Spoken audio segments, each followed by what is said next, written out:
Tanggal 8 Januari tahun 2008 saya sudah dialog sama 20 pastor dari Amerika.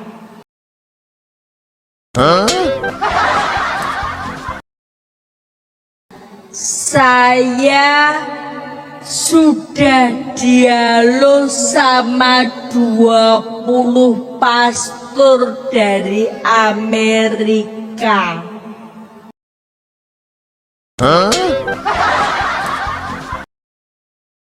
Dialognya mau dari pagi sampai pagi, cukup 45 menit selesai.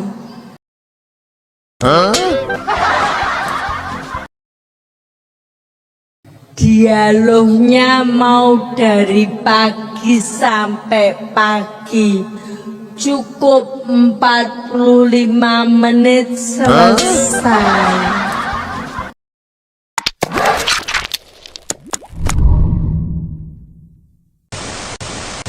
Salam semuanya, saudaraku yang dikasih oleh Tuhan, senang bisa hadir di hadapan Anda pada kesempatan ini. Sudah sekian hari saya tidak memberikan video di channel ini karena ada beberapa kesibukan, dan pada kesempatan ini bersyukur boleh berbagi kembali kepada saudara sekalian.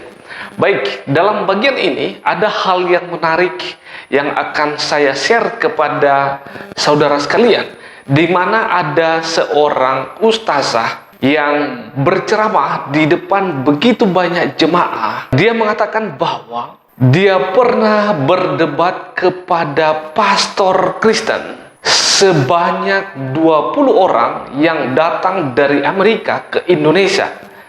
Dan yang paling menarik, dia mengatakan bahwa dia selesaikan atau dia kalahkan orang itu atau pastor yang 20 orang itu hanya dalam jangka 45 menit. Wow, sangat hebat, luar biasa. Tetapi saya mau mengatakan bahwa secara pribadi saya pasti percaya hal demikian. Tetapi jika saya adalah seorang yang bodoh, jika saya adalah seorang yang tidak normal, jika saya adalah seorang yang daya berpikirnya rendah, maka hal itu saya akan menganggap itu suatu fakta dan kebenaran yang disampaikan hal demikian. Tetapi saya sekarang orang sudah pintar dan orang yang normal, pasti itu adalah suatu kebohongan besar dan itu adalah penipuan. Lain, tapi ini masalah kebenaran. Saya berani bilang seperti ini, saya sudah ngetes kok Pak Bu. Tanggal 8 Januari tahun 2008 saya sudah dialog sama 20 pastor dari Amerika, dari Triarkarya Jakarta, dari Sanata Dharma Jogja. Dialognya mau dari pagi sampai pagi, cukup 45 menit selesai. Kenapa? Saya suruh tunjukkan ayatnya perintah beragama Kristen, mereka nggak bisa nunjukkan.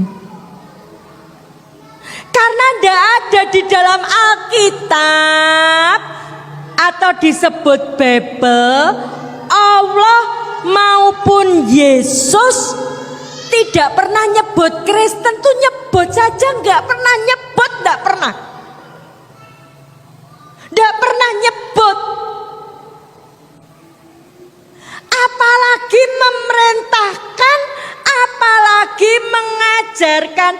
Jadi nyuwun tulung panjenengan hati-hati dengan dalih semua agama sama baik, sama bener, sama masuk surga. Ini penyesatan.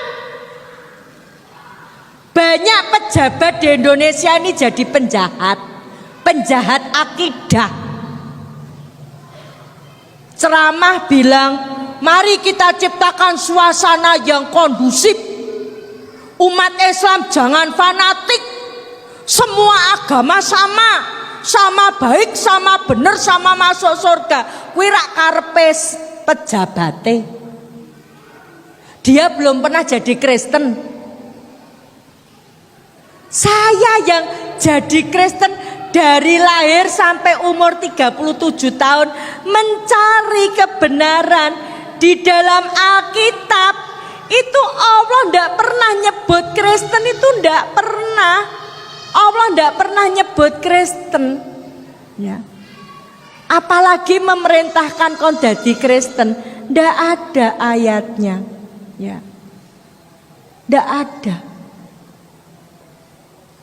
Padahal saya pengen masuk surga. Saya bisa duduk di sini kan karena ada perintah toh. Mas Dian WA saya, Bunda ngisi di Masjid Nurul Huda. Maka saya berani datang ke sini. Kalau nggak ada undangan saya nggak berani ke sini. Nggak ada perintah saya nggak berani ke sini. Begitu juga tidak ada perintah beragama Kristen, mana bisa masuk surga? Ceramah dia mengatakan bahwa tidak ada perintah untuk menjadi orang Kristen, atau dalam Alkitab tidak ada pernah disebut yaitu tentang Kristen. Perlu saya jelaskan secara singkat pada kesempatan ini.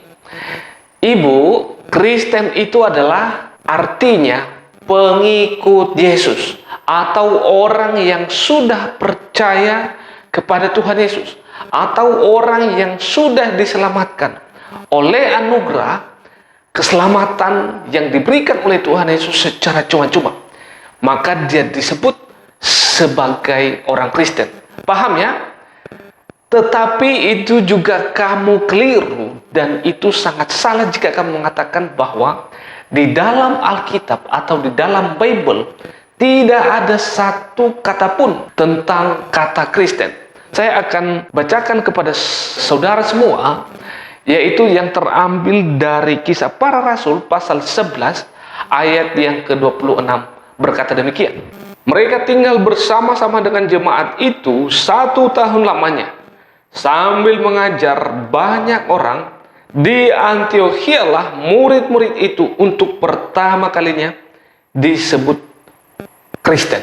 Jadi jelas bahwa di dalam Alkitab ada sebutan tentang Kristen.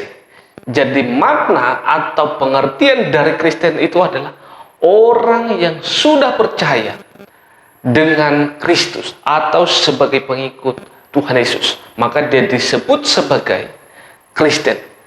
Jadi jelas ya? Tetapi jangan berkecil hati bagi Anda yang merasa bukan dari keturunan bangsa Israel, atau Anda berasal dari bangsa manapun yang ada di dunia ini.